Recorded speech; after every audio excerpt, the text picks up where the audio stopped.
Buongiorno.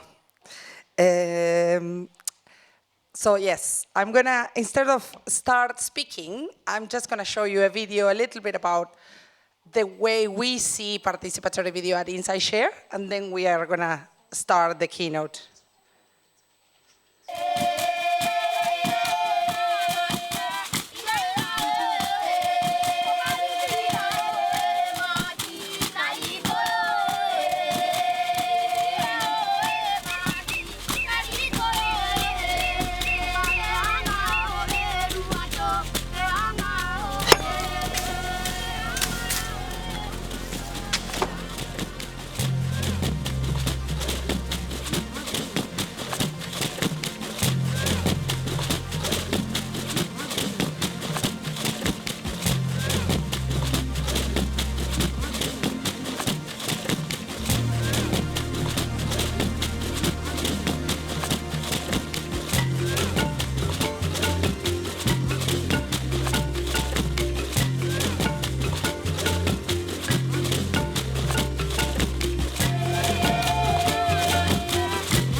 So basically that's what we believe in terms of what is participatory video.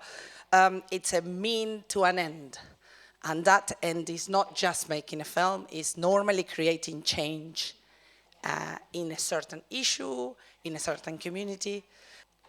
I, alongside the directors, today are celebrating 20 years of InsightShare. It's so exciting that it's this weekend. And they apologize, they're not here. One, Chris, is in a conference in Bristol looking at how participatory video can have a role in artificial intelligence. Then Nick Lunch, which is the other director, is flying tomorrow to Cape Town to work with activists on how to use video in Southern Africa. So we are spread, but all with a common message. So they're here in spirit. Who we are, or what we do basically, is, as I said, try to use participatory video as a tool to create a space for dialogue through sharing stories that are not normally heard, or people who have really interesting things to say about certain issues in their own communities, in their own lives, but not necessarily are given a space or a platform to do that easily. We are a collective, non-for-profit organization of practitioners, of participatory video practitioners. We have 20 years experience, and more or less we work in 60 countries. We do work also in Europe, so it's not just that we work in the south of the world. And the issues that we have working are extremely diverse because it depends a lot on what each project or each community wants to work on. So from climate change to women's rights to young people's rights, all of that and more in between. More or less, we've trained 500 facilitators that are either academics like you or filmmakers who wanted to learn how to use this method in their work, as well as community members or activists who want to incorporate this work into their projects, into their community work.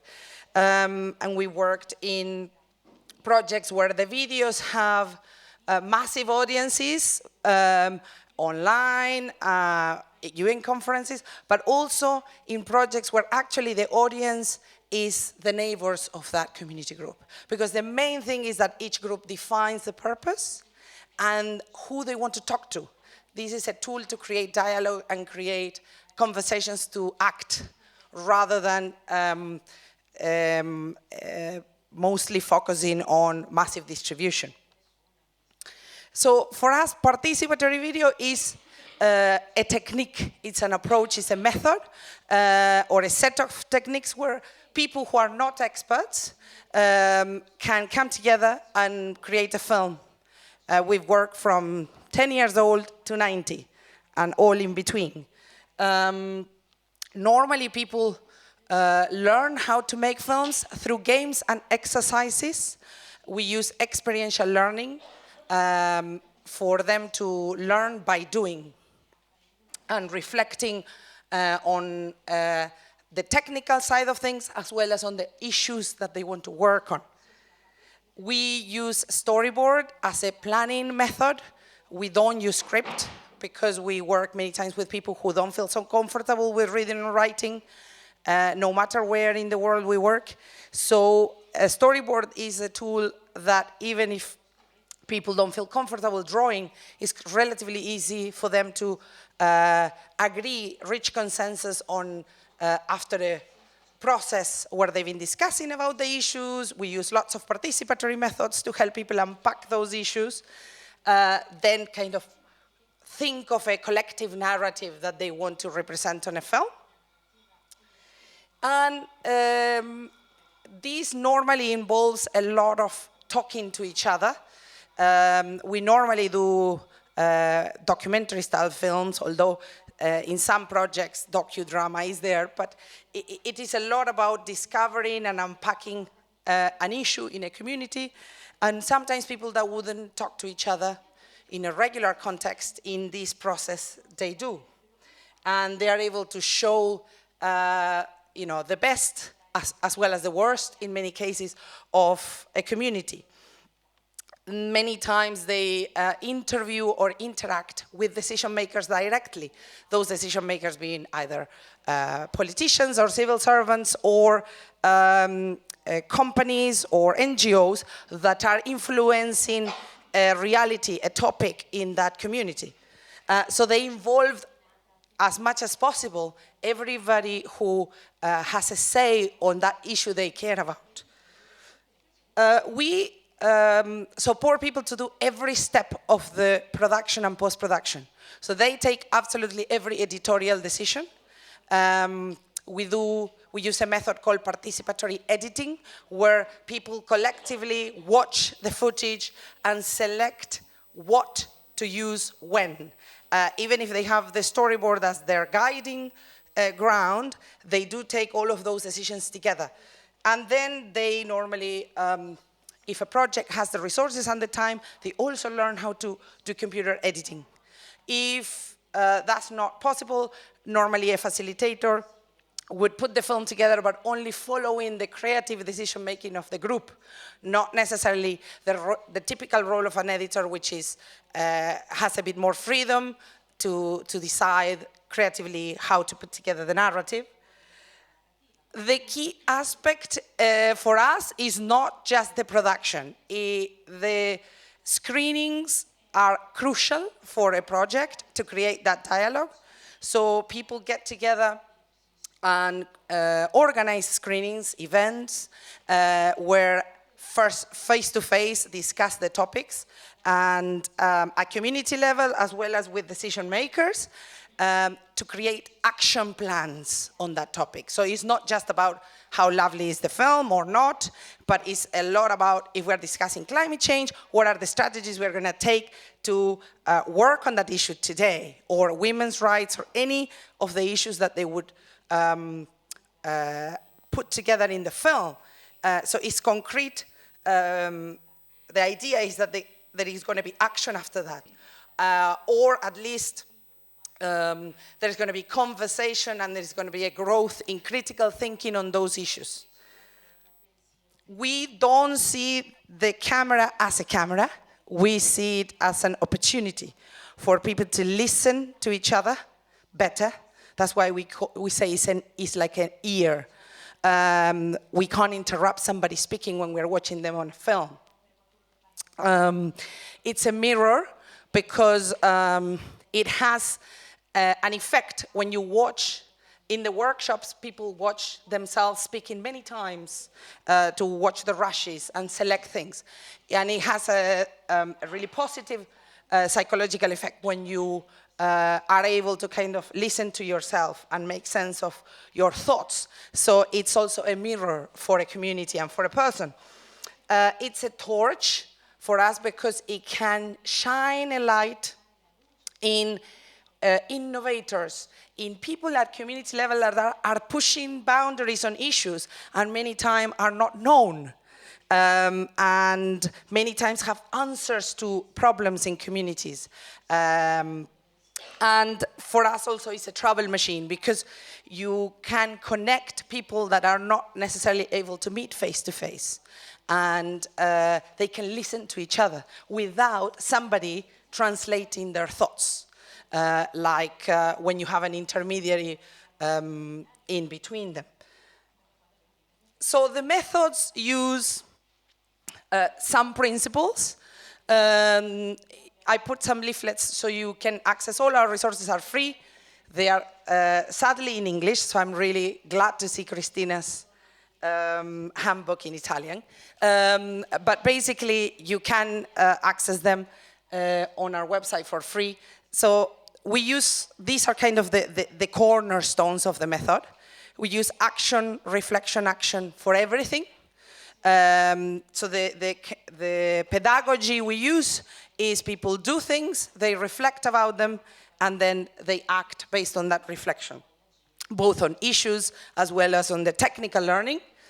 For us, it's crucial self-representation, which means we provide people with the tools on how to tell a story with film, but we don't necessarily put a framework of Western conceptions of storytelling in that workshop, so people can really choose how to represent themselves and don't kind of pre-format the story. For us, it's crucial that dialogue happens in that process because otherwise it's just a waste of time.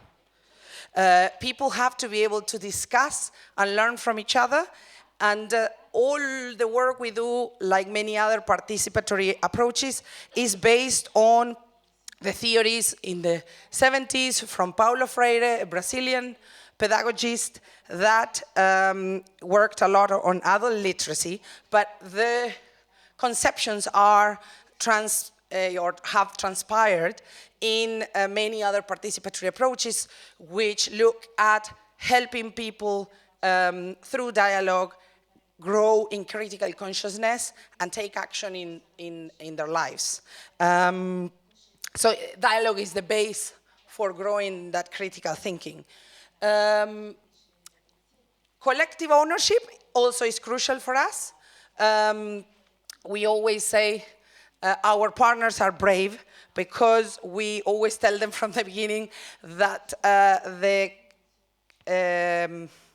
story, how it's going to shape, the narrative is only going to be decided by the community group. So not what the funder wants or the organization that is putting this project together wants. And that's really, really important because people have to have collective ownership of that narrative to then act upon those issues.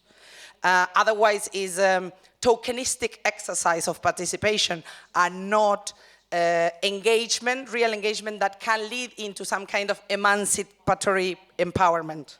So it's really important that there is collective ownership on the narrative, and we normally don't work with one-person film.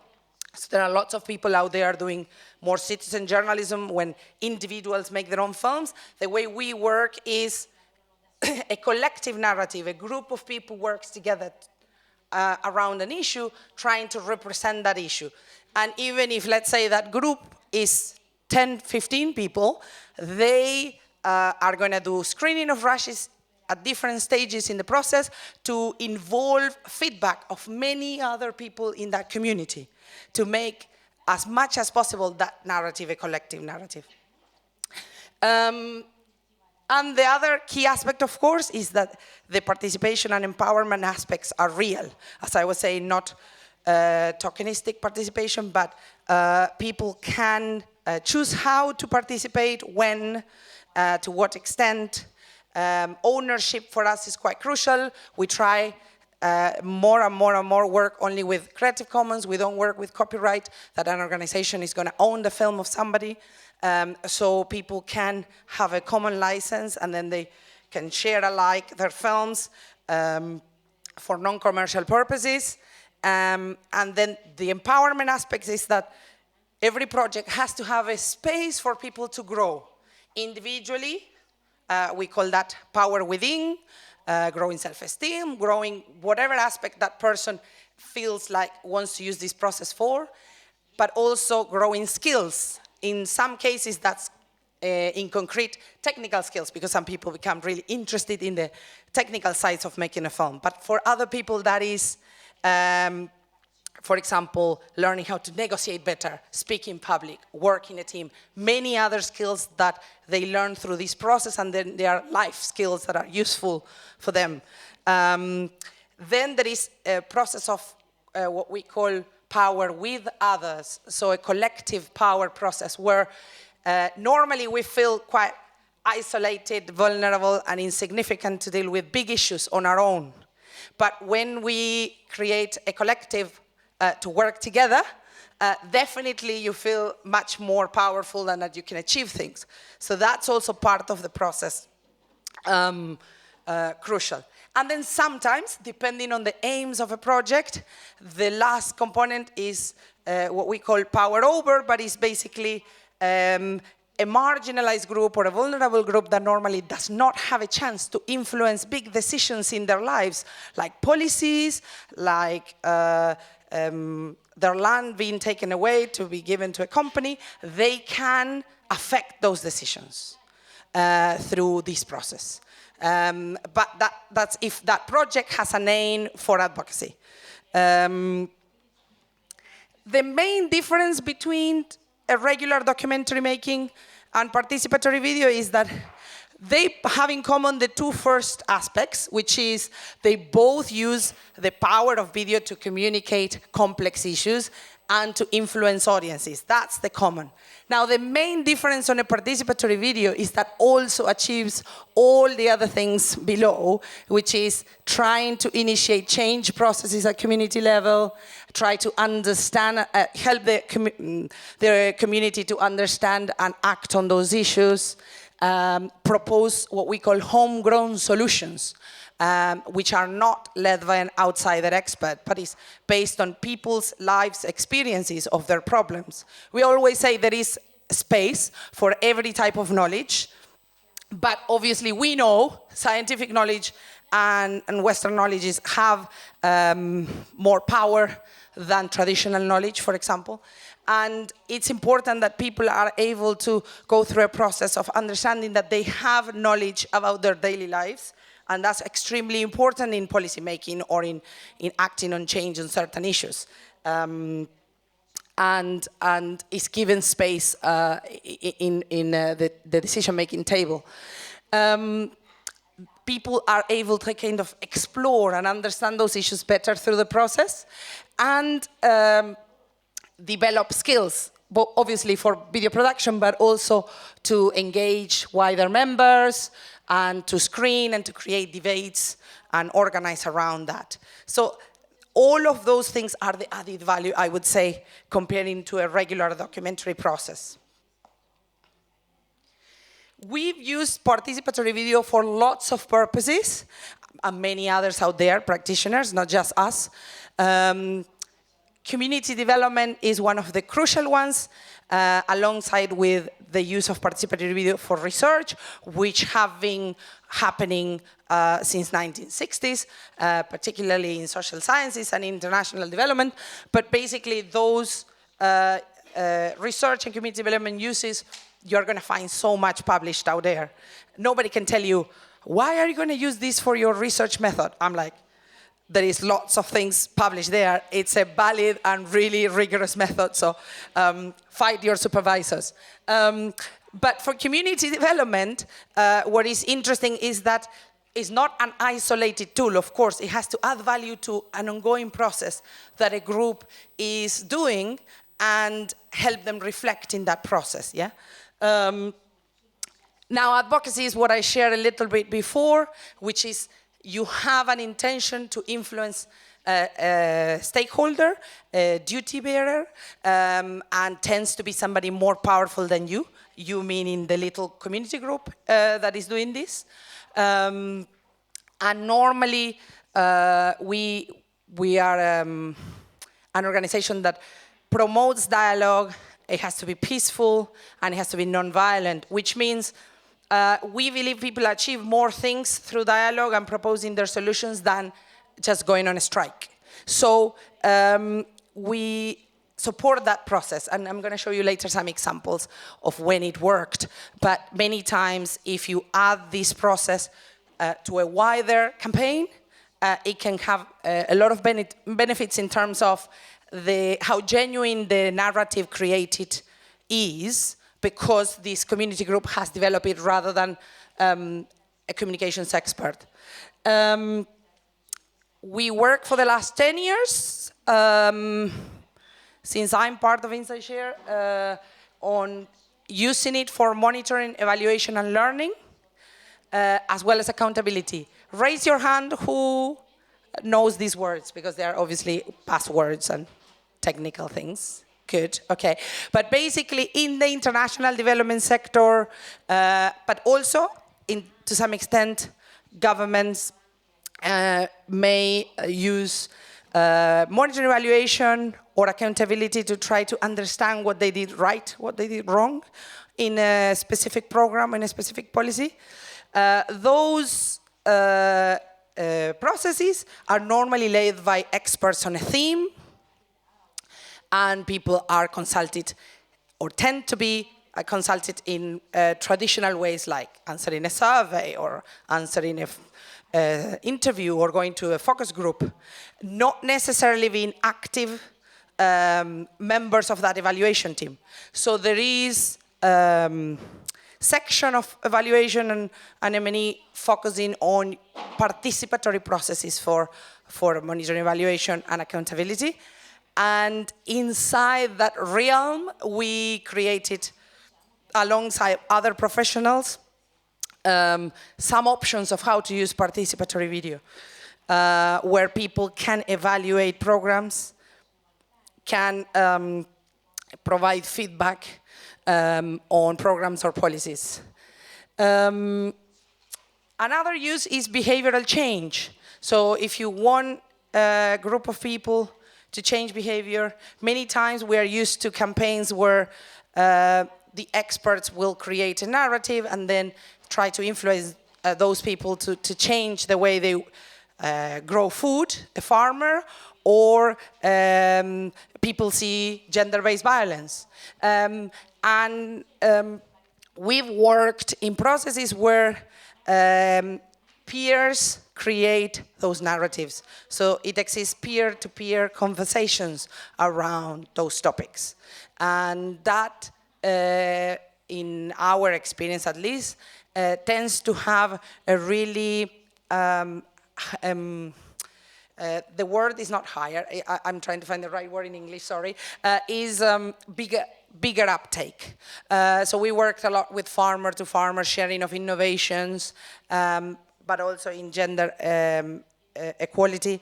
And people listen much more to their neighbor, to their equal, than to somebody who comes from the capital city to tell me I should grow this or I should behave in this way. So it can be used for processes where people have to rethink attitudes or behaviors on a specific issue.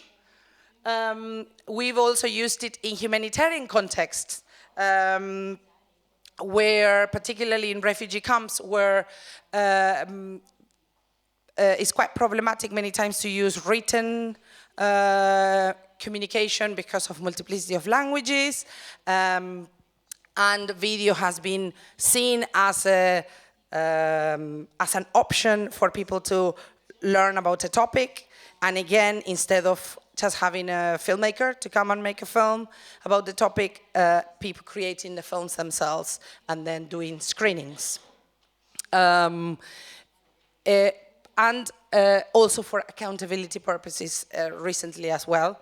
Last year I was, for example, in Nepal helping Red Cross staff to learn how to use the method for listening to people who had survived the earthquake and their understanding of what's needed for urban resilience and better preparedness for disasters. Yeah. And the final, but last but not least, ethical communications. I don't know if that's common in Italy, but I would say in the UK and other contexts, sadly, many charities and organizations still use quite patronizing communication to talk about the people they serve for lots of reasons that we're not going to go into, but it's many times seen that fundraising is like an isolated thing to the programmatic work, and it's been tried and tested, between commas, that achieves results for NGOs to fundraise, portraying a child almost dying. And basically, there's been a move through the years to thinking through how you're talking about human beings. We are not selling sweets or chocolates. So, you know, definitely marketing shouldn't be led by the way it's done in corporate sectors. And you can use participatory techniques to help people think how they want to represent themselves. Sometimes organizations have the capacity and the resources to do the full participatory video process. Sometimes they don't. But you know, I've been in the last few years in some events having conversations of at least people should have processes in which they influence either the narrative or they can say yes to no in the ways they are being represented. And interestingly enough, in a conference this year on video in charities in the UK, people were saying that they had experiences of many times the community members they work for, or beneficiaries between commas, but it's basically the people they are there to serve, have been very upset by the kind of representations charity do of them. Be it because they are using actors and they don't feel represented by those actors, or be it because of the way they are talking about those issues. So we feel that that's quite important space where participatory narratives, you know, video is one, there are many others, but should be considered in that area. So I want, I hope I'm not boring you too much, but I'm going to stop talking and I'm going to show you a video. It's 10 minutes with some examples of work in the last 20 years in 60 countries.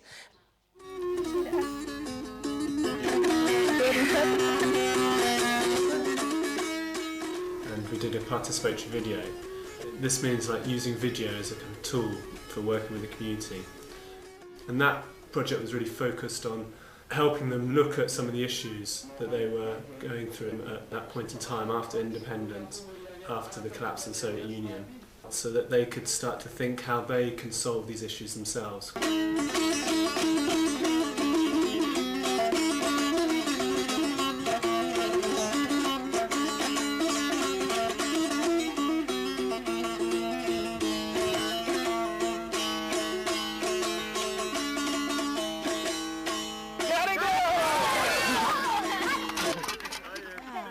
Bunga rosibika pe alimulo mon bi ni ningiyo egi aragi si yondo mano be ni ningiyo amore rana kada bogiro gnari angona egara sinyanda manani agibeye केरे सुत्केरी हुँदा पनि बत्तीको व्यवस्था थिएन अँधेरैमा अनि 1 घण्टाको बाटो घर आउनु पर्यो बत्ती नभएको बेला अनि बाहिर भित्र टोयलेट जाँदा पनि अप्ठ्यारो भयो अनि बिस्तारामा जाँदा पनि अप्ठ्यारो भयो बिजुली अनि सधैँभरि आइदिएको भइदिया अनि सोलरहरू राखिदिएको भइदिया जेनेरेटर भइदिएको भइदिया अनि त्यस्तो दुःख पाइन्थेन होला अनि मेरो बच्चा खेर पनि जान्थेन Gavumenti ko yatwangiye twaguma turagiraki turapfa kujamo ko twabikamo ariko baratukwata ari nobwo barataradukwata ngano yabele awana goadu yangau abele nakabu bantu jadele kau wa jolo kenonao kabwa me venga go abele ode ele lao dobi yo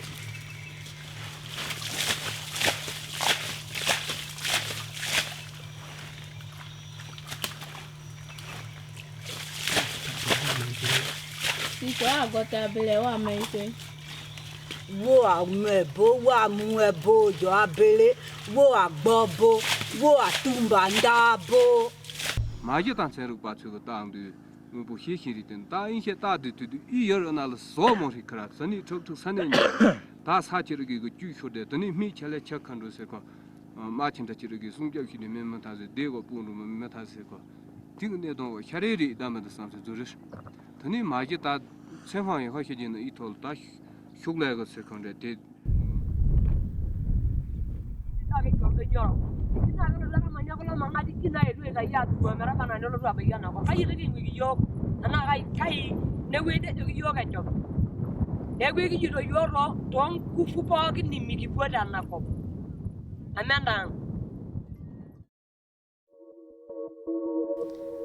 Before I came to the UK, I had suffered a lot of torture, a lot of abuse. My husband was killed and beheaded.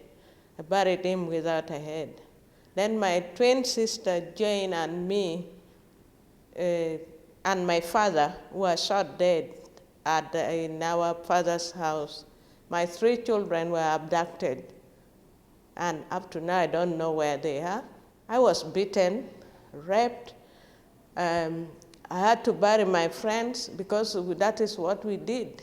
You have to bury your friend and you have to dig the grave by the sticks. Kitiang kata emergency. Nakagira nyereke wasen. Nemero siang kana gira emergency. Sale ai se tulanga fa pesa ye yasoia. Sai ngatai ole pitangal. Tu sa o I le mele o ye le sami a tolia. Itu nanti kita nyuti curanti kwa. Na ugus ngani kita ada buk-buk na, kasta ti isel na. Iso nga no daytoy an napintas si buyan ako nam. Ngamno ada cimpo ada nga ti ugus na o kita mgot ada abot na. Ket mayat ti production kata. Detangal ti mas na sa agbaliw-baliw ti panawan. 이 koila kuli mu tei buedo karo changba koila khana kam khana rairam garangan sam atong rang satai mu nabat thedo jabat jalado ani tinaan tedo atong jakke se changi khingsikarok ningdo tedo ning songchi do etge baisai changchiba hajera kamala sai ronga baisai koila habu kundrang chi tei chawai mu panggaba drang hotramai mu Saanan nga masarakan dagiti sigud amula amakita. Ore dagiti na sigudan nga uung nga makan ket agkaiwara ditoy nga bantay. Ngem ti kaaduan nga naisukat tata ket ti makunkuna nga uung ti aso nga nukanem ket sikaket masabidungan. Daysa ti maysa nga epekto iti dakkel a panagminas karkaro no karusenda iti kabanbantay. Manje sesifuna ngenkani ke manje izindlu ngoba manje awekho amanzi awekho ama-toilet siyavota kodwa isikhathi esiningi njalo siyamenyezelwa abakhohlwa ukuthi asivote kodwa manje sihambe sovota asikutholi ukusizakala manje senze njani thina sithathe siphi isinyathelo sithethe siphi isinyathelo kule nkinga esihlangabezana nayo. Siyakhula yindlu i-toilet kumanje ngimelana nje ngiyanukela emakhaleni ngiyakula myself nginenkinga ngidla ama-treatment njalo ngihleli ngigqiqa eclinic. Waya pakuketa ifimu ya tuwe maso ifindo fikuchenja. Umphakathi unenkinga nawo ngoba ukhansela wethu akakafika okwamanje kade sithi simfunela inkinga yamanzi. Manje wangafika. Manje wathola usomlomo impendulo besingekayitholi ukuthi kuhambeke kwagcina kuphi. Kansela wala eWard 59 obhele indawo ezo-18. Shane kansela uthi etiyeni idingo sepump asekho abantu kumele amanzi balinde kule reservoir yakho lapha etafuleni. Ingakho sekuwaba khona lento ekuthiwa i-redesign nakhona ukubheka ukuthi kungenjani ukuthi ungathembi ipump ebiza igidi zamarandi kunalokho ukuthi the solution which came in after 4 months. I mean, was it that man that influenced it? That man that you interviewed? Because the councillor, in fact. Yes, that man. man. The same man got the water for us. Good afternoon. We are the Refugee Women's Forum, and we are meeting here this afternoon, preparing to go and talk about our issues with the parliamentarians. And our issues are related to destitution. And we hope that by the end of the discussion, we will have moved a little closer towards solving this long-standing problem. Ikibazo cy'ishamba katwe ntatwagataye kamere yacu kubera badukuye mu shamba bari kutuzana mu bihugu bari kugira ngo tumenye ubwenge tube nk'abandi ariko twagiye gusanga tubisanga yuko twataye kamere yacu so niyo kamere yacu turayishaka abagira neza batuyambe niba mara kutuyamba tuburanira ishamba ryacu kamere yacu tuyigarure kubera ko niyo yaturishaga niyo tubeshaga Yohana zisaini kwezisa ya nje timakhala mopanda vuto lina lili lonse timakhala mwakutendere ndufulu wathu basi ndiye ngati ena ine mukumazibisa kuti ine kutaya nthawi mukuona bwanji mmene akuonekera mmene ndikuonekera ine kunyadisa kuziya yes sinanga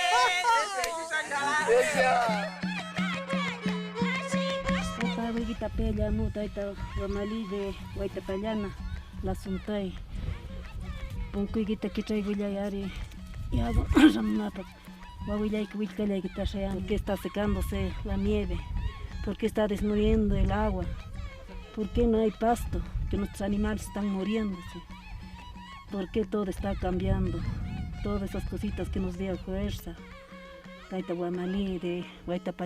We're losing our culture too. We need to keep the language going as well. Try to build the bridge between the elders and the youth.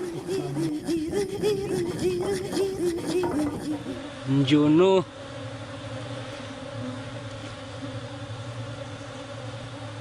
no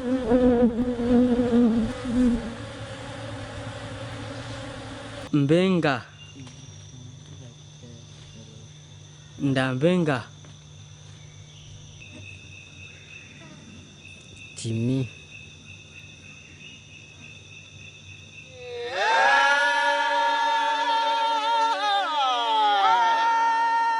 nhà tin nữa đó nông hà này là buông hè chi ta hà nhà em ngồi cái gì này chỉ nhang nông kiêng đằng nông chỉ chế lúc qua thèn hè cái nông để chỉ cái xiên bảo sự bảo ai chế thèn hè cái nông chỉ khi man dân nông man nó chỉ hè cái phụ dân chỉ nhang nó nông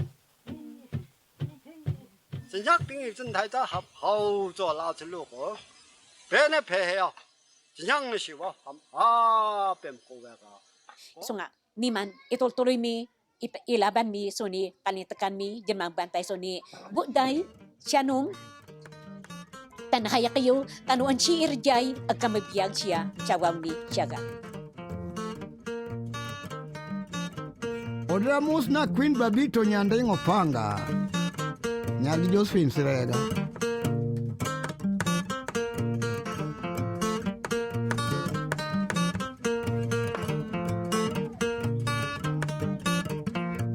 Chakimos na lucho ke ugutino pambarachal. Nyalego karapol. Mosno indomera gulo jamarabiko. Nyakwar mari.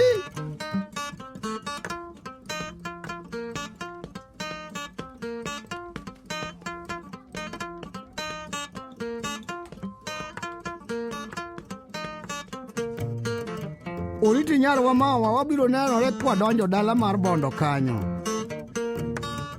Mosna ruta biambo nyaseme kadinga. Nyako mane chielo chief mayo.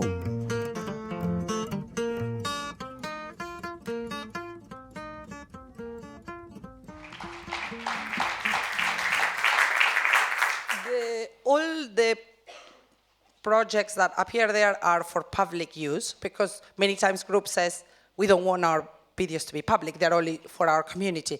So the ones who gave consent for public use, they're all in our YouTube channel, so you can watch whatever topic or context you are interested in. And then we have created resources through the years to share the method for free. So that's why I left the leaflet in your seat, so you can download them if you want. The first one was the one called Insights into Participatory Video. That one got a bit more funding, so that is also available in French, Spanish, and Russian. The other ones are only in English. But basically, that was the first one in 2006. Then the rights-based approach to participatory video was in 2009.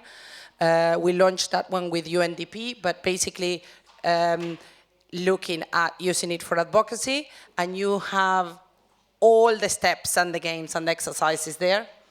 Then we launched in 2010 the guide to screenings, so how to organize local screenings with a purpose, with our partner with whom we work on indigenous issues, which is called the Christensen Fund. And then in 2015, this one down here was the one on most significant change, which is a monitoring and evaluation technique to tell stories. And normally people use it in a written way. And with the author of that method, Rick Davis, we worked together to create a version where you can use participatory video to help people tell their stories in a systematic way. And then we launched this year, in March, with Transparency International, the one called Combating Corruption Through Participatory Video, after working with them approximately 10 years on and off, helping them use participatory video in Africa, particularly for land rights, corruption and women's rights. So it's the steps of the method, but basically are also transferable and applicable to other issues if you want to have an in-depth research process on a topic with a community, to produce a narrative to create change, either for behavioral change or for advocacy. And also in the website you have more description of some of the projects, like case studies, and it's also all available and free. And of course, you can always drop me an email if you are interested on a specific issue or in a specific country. Now, the thing I left for the end was an exciting thing. We've been working with indigenous people for many years, 10 years now. But in the last 3 years, we launched a sister organization to InsightShare called the InsightShare Network, which was founded by the indigenous communities that we work with long term, and they called the project Living Cultures, as a response many times to us in the West thinking that indigenous people are dead or things for museums, and basically to support them not just attain their rights but also safeguard their culture and biodiversity. I think it's much better that you listen to them on what they think about the topic. That's why I will show you now a video they put together 2 years ago. But the key aspect, something interesting is that they started a process by themselves, not led by InsightShare, just through a visit to the University of Oxford when they came to launch this initiative. They had in-depth conversations with the Pitt Rivers Museum, which is one of the most recognized in the UK in anthropology and other issues. And they had a decolonization program. What that means, many times we don't know. But it was really interesting because indigenous people had a concrete proposal to say, beyond the legal rights of a country to reputation and things like that, which are on the side, they really wanted to rethink the narratives, the way in which things are presented in museums, like a dead thing from the past. It doesn't say really the use, it says it was founded by this priest 2 centuries ago. And what? So they did a process where the museum founded an ongoing relationship to bring elders and key people in some of the communities we're working, and that they have objects from to recreate narratives in the museum led by them. So just to give you an example of the kind of things that they can create on their own. The great potential participatory video has is to bypass the intermediation of well-meaning people, such as myself, who for many years have been saying, this is what people on the other side of the world are saying. This is what they believe, this is what they're thinking. And people like me have done so for good reasons, because we want to communicate other perspectives to our own home audiences. But in doing so, we subtly and inadvertently change the message, because we inject our own views, our own personalities, without even being aware that we're doing so, into what is being said. And the crucial task is for people to be able to speak directly to each other around the world, without the danger of someone else ventriloquizing their worldview and their concerns about the world. And I think this is what participatory video unlocks, and this is why I really like this project, because it enables people to do that crucial thing, which is to talk as if it were one-to-one with someone who may be perhaps on the other side of the world.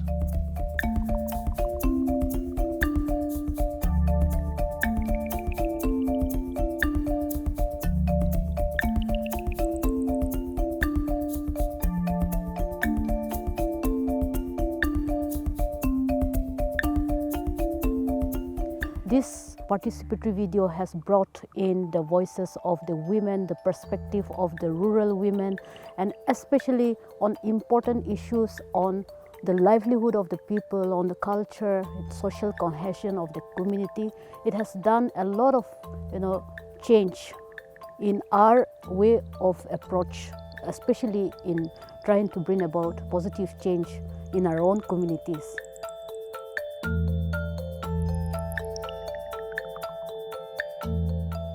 What I've seen through the years and through different communities in Mexico, in Africa and other places, is that the use of camera can give power back to communities and can be a channel for them to express themselves on their own way and to express whatever really concerns them in a way that is both understandable by the community but also for a wider audience. And that has settled a new standard of real participation.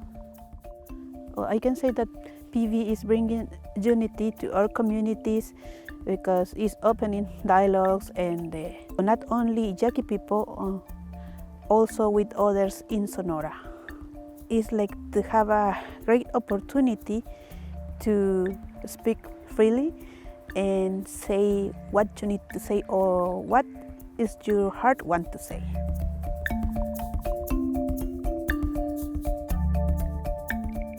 Participatory video has also been facilitated the dialogue with the government. It is felt as a fairly polite way of communicating concerns, so the government has come down to listen to the people and try to see how the challenges can be overcome by the communities.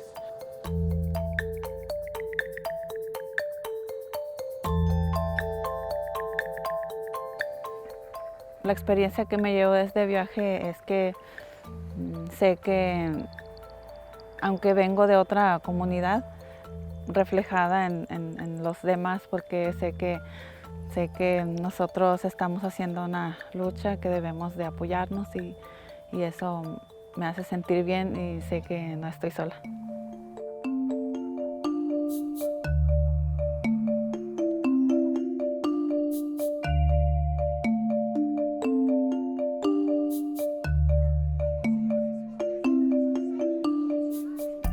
We wanted to put a focus on change, and that means looking at what different groups think that means to them. And it was really interesting to hear Samuel talk about the threats of change and how they actually, in the Maasai, they need to guard themselves against change, how dangerous change can be, how destructive. Often when we talk about change, it's positive and something to aim towards. Hearing that was really important, how change can be seen in that way, and how that discussion about what change means before you start doing any work, before two groups meet, two different cultures, two different communities meet, to look at what they want to do together to shift, really need to look at that and make sure you align on that level. So for me, that was great to be doing that, and that's something I want to be doing on every project and in every case.